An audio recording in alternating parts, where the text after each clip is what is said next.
Students how are you, कैसे हो सब लोग।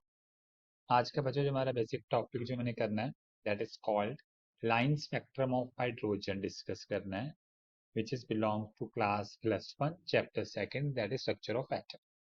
ठीक है बच्चा, तो सबसे पहले आपको बेसिकली जो आपने लास्ट क्लासेस में रीड आउट किया हुआ है that is called dispersion of light क्या होता है।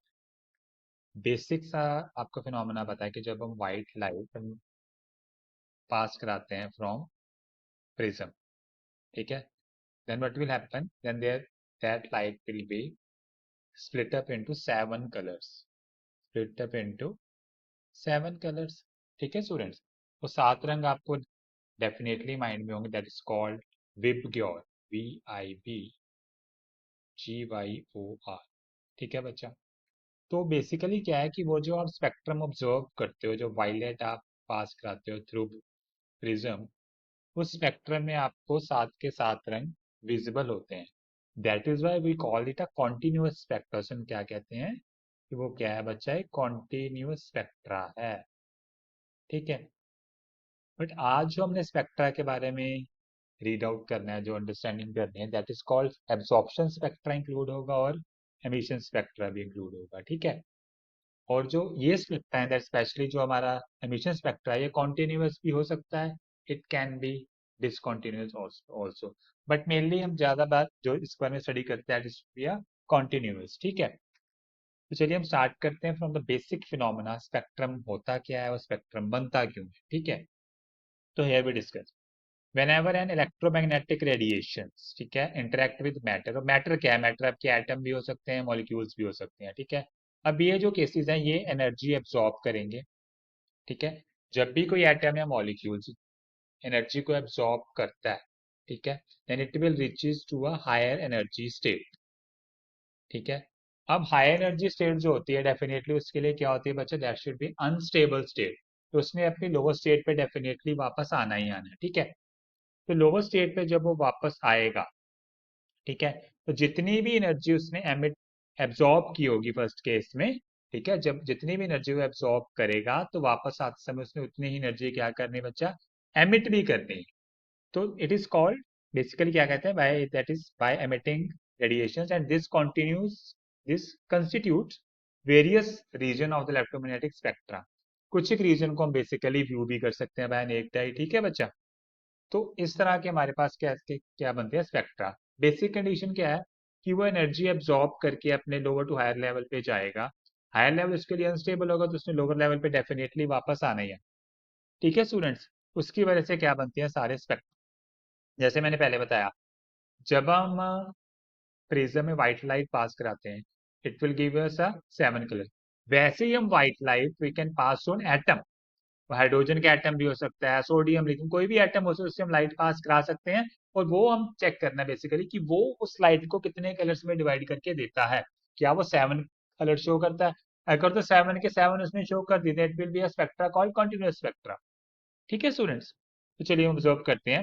नेक्स्ट हमारे पास क्या है कि जब भी हमें हमेशा स्पेक्ट्रा को ऑब्जर्व करना है, जो सब्सटेंस होगा इधर हीट करेंगे और इरेडिएट में उससे व्हाइट लाइट पास कराएंगे, और we can pass through electromagnetic radiations. ठीक है, और जो स्पेक्ट्रा हमें व्यू होता है बाय द फ्रॉम द कौन सी light, that is called emitted radiation से जो होगा किसी भी सब्सटेंस की, उसे हम कहेंगे एमिशन स्पेक्ट्रा। रिमेंबर, एमिशन मतलब एब्जॉर्ब करके जब हाई एनर्जी लेवल पे जाएगा तब वो वापस आएगा। ठीक है, एमिशन स्पेक्ट्रा। ठीक है, इज इट क्लियर स्टूडेंट्स? उस स्पेक्ट्रम क्या कहेंगे, एमिशन स्पेक्ट्रा। ठीक है, अगर आपको कोई भी डाउट हो यू कैन आस्क मी ना comment section. Okay students, next हम थोड़ा सा व्यू करते हैं आगे। अब हम कह रहे हैं कि जब किसी भी सब्सटेंस से रेडिएशन पास होते हैं किसी भी सैंपल से, तब जो spectra obtain from it has a certain dark region.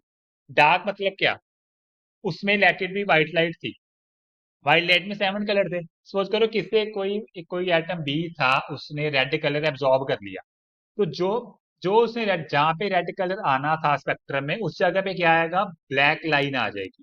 मतलब उसने रेड कलर एब्जॉर्ब कर लिया, तो उस स्पेक्ट्रम को क्या कहेंगे, एब्जॉर्प्शन स्पेक्ट्रा। ठीक है, रिमेंबर हम ये भी कह सकते हैं absorption spectra is simply like the photographic negative of an emission spectra. बिल्कुल ठीक है बच्चा। अब एमिशन स्पेक्ट्रा में क्या कौन से होते हैं बैंड? ब्राइट बैंड्स हो सकते हैं और लाइंस हो सकती हैं। बैकग्राउंड क्या होगी? Dark. Number, bright band, lines भी हो सकती हैं, बैंड भी हो सकते हैं, ठीक है। और बट जो उसकी बैकग्राउंड होगी that should be definitely a dark background. Is it clear students? Background क्या होगी उसकी? डार्क। देखिए सिंपल, देखिए व्यू हेयर हमारे पास ये फर्स्ट वाला स्पेक्ट्रा कौन सा है? एमिशन। देखो बिल्कुल जो चेक द बैकग्राउंड है बिल्कुल ब्लैक बैकग्राउंड है। ये व्हाइट व्हाइट हमारे पास क्या बने? बैंड। मल्टीपल लाइंस अगर एक एक पॉइंट पे इकट्ठी हो जाती हैं उससे हम क्या कहते हैं? Band spectrum. अगर सिंगल सिंगल लाइन हमें डिफरेंट पॉइंट पे व्यू होती है उसे हम कहते हैं bright spectrum. Bright means sorry bright नहीं, एमिशन लाइन स्पेक्ट्रम, ठीक है। अगर बहुत सारी लाइंस होंगी तो बैंड, अगर इंडिविजुअल सिंगल लाइन हमें व्यू होती है it called line spectrum. Is it clear? ठीक है स्टूडेंट्स, तो ये था हमारा बेसिकली समझाना कि एमिशन स्पेक्ट्रा यहाँ तक था, ठीक है।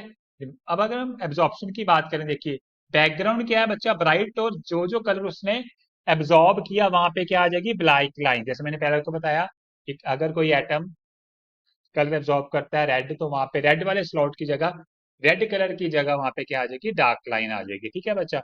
वही अगर जब बहुत सारी लाइन इकट्ठी होंगी मल्टीपल्स में उससे हम कहेंगे एब्जॉर्प्शन बैंड स्पेक्ट्रा। और अगर सिंगल सिंगल होगी line it be called absorption line spectra. Is it clear बच्चा? तो आज का हमारा ये बेसिक टॉपिक था कि एमिशन और एब्जॉर्प्शन स्पेक्ट्रा क्या होता है, क्या ये कॉन्टिन्यूस हो सकते हैं, क्या ये डिसकॉन्टिन्यूस है, like the spectra we discuss in the previous classes of prism. ठीक है बच्चा। अगर आपको किसी भी चीज में कोई भी डाउट हो, ठीक है बच्चों, can ask me in the comment section. But इससे टॉपिक को प्रॉपरली अंडरस्टैंड करना है, it is very important for the JEE and NEET examinations.